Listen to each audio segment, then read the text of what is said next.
very long time since I have uploaded the previous video on the channel, because as I was preparing for my first semester examination, so I was quite busy to come up with some time and make the videos and upload it to the channel. So actually that's the reason why I was not able to make the videos. But you know, I have just given my first semester, I have just given my examination. So now I have come up with some times, and now I hope I can really upload the frequent videos to the channel so that you can stay tuned to this. So without further ado, let's delve into the depth of this chapter. So from the thumbnail, I think you have already got the idea that what is going to be on our today's video is all about. So today's video is going to be on the metaphysical poetry. So the metaphysical poetry is a really common term for the literature student, or I think it has to be the really common term for the literature students who are studying literature and who love poetry. It's not only about the literature students, it's all about how you have, how poetry has captivated your mind. So if you have flair for reading the poetry and all, so I think you will really love to know, or you already have got that idea what metaphysical poetry is all about. So the metaphysical poetry, before talking about that, so let's look at the lesson objective. So what our video is going to cover today. So first of all, we will talk about the definition of the metaphysical poetry, then the features of the metaphysical poetry and some examples, and the major metaphysical poets and all. So first before discussing all these things, let's just look back at the history where this metaphysical poetry started, from where it started and how long was it duration of its period and all. So we have to look at that. So this metaphysical poetry was actually started during the Jacobean period. So the Jacobean period is actually after the Queen Elizabeth, the James I became the King of England. So now you may also ask that how come after Elizabeth, James I became the king? Because Queen Elizabeth did not have any successor for the throne. So how come he becomes the successor of England? So this James I was actually the James VIII from Scotland. So he became the successor of the throne of England, and he became the King of England. So that period started from 1603 and it continued till 1625.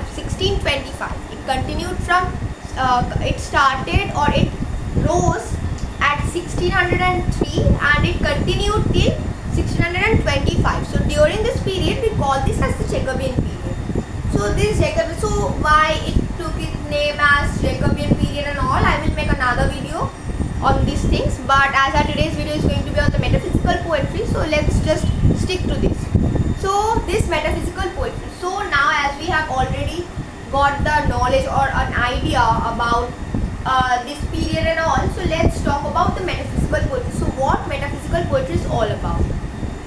So from the word meta and physical, so we have already got some ideas. So this metaphysical poetry has been derived from the words meta and physical. So meta, we already have got the idea, or we can already have we already have some idea about what the word meta means.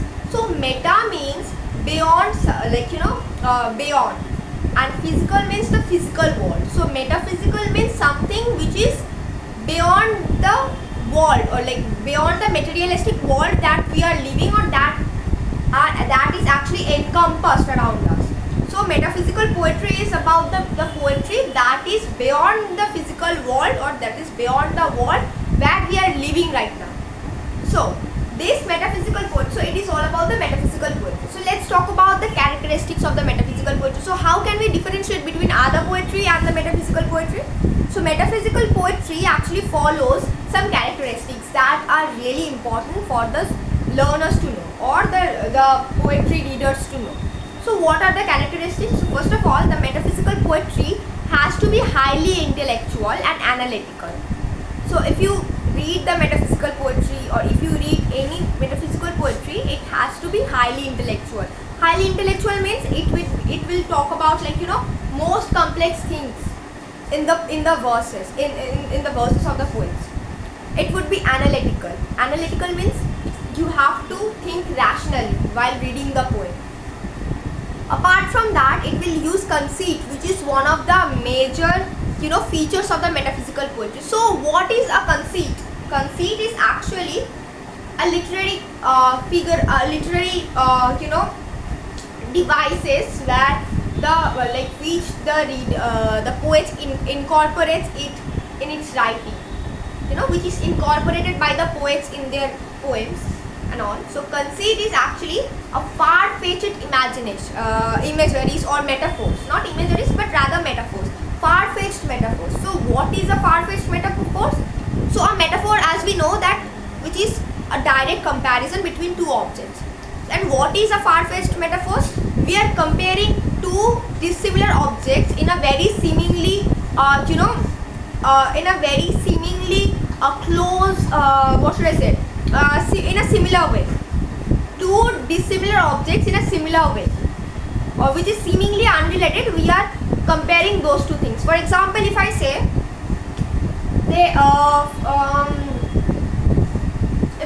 that my love for you is like a bamboo, so it's quite unusual because there is nothing like love for somebody is like a bamboo. We can say that my love for you is like a red rose. It is actually one of the famous quotes. So it's very common to say that my love for you is like a rose, like a red rose rather.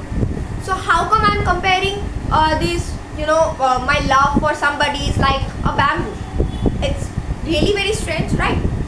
So that you are thinking of the things, you are brooding over the things again and again, and you are trying to find similarities between these two things. I'm creating an illusion in your mind. Now if I give you an example, if I give you an explanation rather, that I have said my love for you is like a bamboo because a bamboo is always stands its head high, and it does not bend to anybody but just to its lover, and like that. So now you will think, oh acha, that's in that aspect you have compared my love, your love to the bamboo, to the bamboo tree and all. So I have created an illusion in your mind. So that is what we call a conceit. So still, if you look at the characteristics of the metaphysical poets, for example, John Donne, who was considered to be the father of this metaphysical poetry, so he used in his poems, or his metaphysical poems were incomplete without these conceits. Apart from that, the metaphysical poets will also use a lot of colloquial language or eloquence. So what is colloquial or what is eloquence? Eloquence is something that we use in our day-to-day life. There will be not some difficult words. Metaphysical poets will not play with the words, rather they will play with the minds of the readers. So they will use a simple lucid language, rather the good one. They would use puns, they would use they would play with the jargons, the words, the terms. They will play with the reader's mind. Still they will create an illusion. They will make the readers to stay in a delusional world. So that is what we call a metaphysical poetry. Now let's talk about the I have told you about the metaphysical poetry and all and stuffs. So now let's talk about where this word have been derived from. Actually, we don't have that idea still now so far, but now I am going to disclose it. So Dr. Johnson first popularized the term the metaphysical poetry, and John Dryden used the term as the metaphysical poetry when he wrote about the writers of the 17th century. There he used the word metaphysical poetry. He also used something which is as I have previously said, that John Donne is considered to be the father of the metaphysical poetry. But John Dryden was not the supporter of this.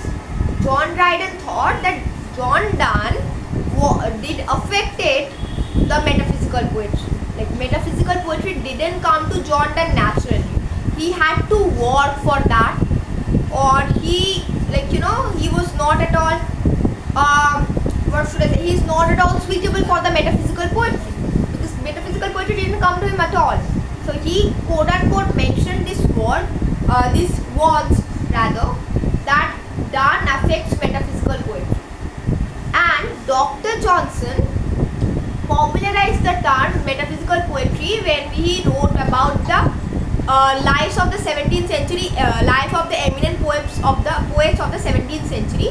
In his writing, there he popularized the term the metaphysical poetry, and John Dryden coined that term. So now let's talk about the metaphysical poets whom we should talk about, like we should actually discuss on. Now let's talk about the metaphysical schools of poets. The metaphysical school of poets. So the metaphysical school of poets are actually, like, as I've previously said in the previous part, or in the previous part of the video, that John Donne is considered to be the founder or the father of this metaphysical school of poets. So this John Donne, I would love to share that John Donne was born and brought up, or his life was actually in the Elizabethan period.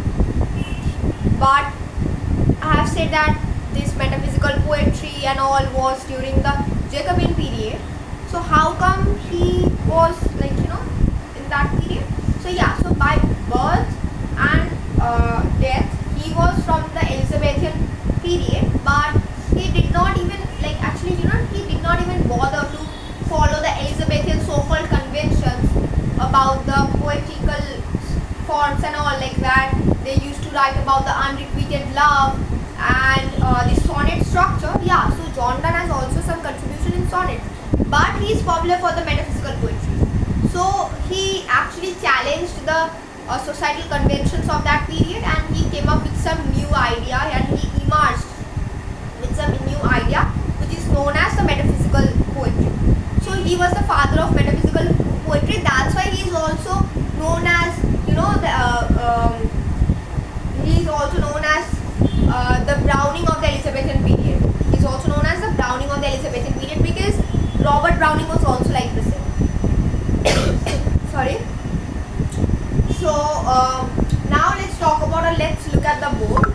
So Richard Crashaw, George Herbert, Henry Vaughan, Andrew Marvell, Abraham Cowley. So these were the metaphysical poets, or the metaphysical school of poets. So this metaphysical school of poets can be divided into two huge divisions, which is known as the secular poets and the religious poets. So the secular metaphysical poets talked about the love, secular love and all, where Platon, in Elizabeth, like in metaphysical poetry, there was nothing like platonic love. They actually talked about amorous love, where you can find the dualism of body and soul getting amalgamated with each other. They are getting entangled with each other, and they are so much in love that they cannot even describe. So you find the secular verse and you find the religious verse, where the poets talk about the religious, they are actually devoted to the God and they are writing it to the God. So if it, as John Donne, so as I have talked about the characteristics of the metaphysical poets, of the metaphysical poetry, so you may find some of the characteristics in these poets, but in John Donne's writing you will find all of them. And as I have said that the divisions like secular poets, poem and the religious poems, John Donne actually wrote on both. So he was like an ambidextrous person who wrote on these two equally, like he contributed to both of them equally. So John Donne's one of the love, like if you read John Donne's love poetry, you will find that okay, so is it really a love poetry? But it seems like he is so much devoted to God and he is writing for God. And if you read the secular religious verse, you will find that is it really for the God? It feels like he is writing for his lover. So he creates, like he has contributed to these things single-handedly. Now, why have put a bracket here? So these poets were no doubtedly the metaphysical poets, but they this person, Abraham Cowley, some critics thought that he is not a metaphysical poet at all. So there was some controversy regarding his writings. So that's why we actually put him in the last of this list. But these people that are the metaphysical poets, and we have to know about it. So that's all about an overall view of the metaphysical poets and all. So I will make another different videos where I will discuss the single metaphysical poets, or the each metaphysical poets I will talk about that. First I will start with John Donne. So now I would love to close the video here, because I have tried to create a short video for the learners or for my viewers, so that it becomes more interactive and not so much tedious or monotonous for you. So I have made this a short. I have tried to create a short video for you. So if you have liked the video, please do like, comment and subscribe to my channel, and let's meet to the next video.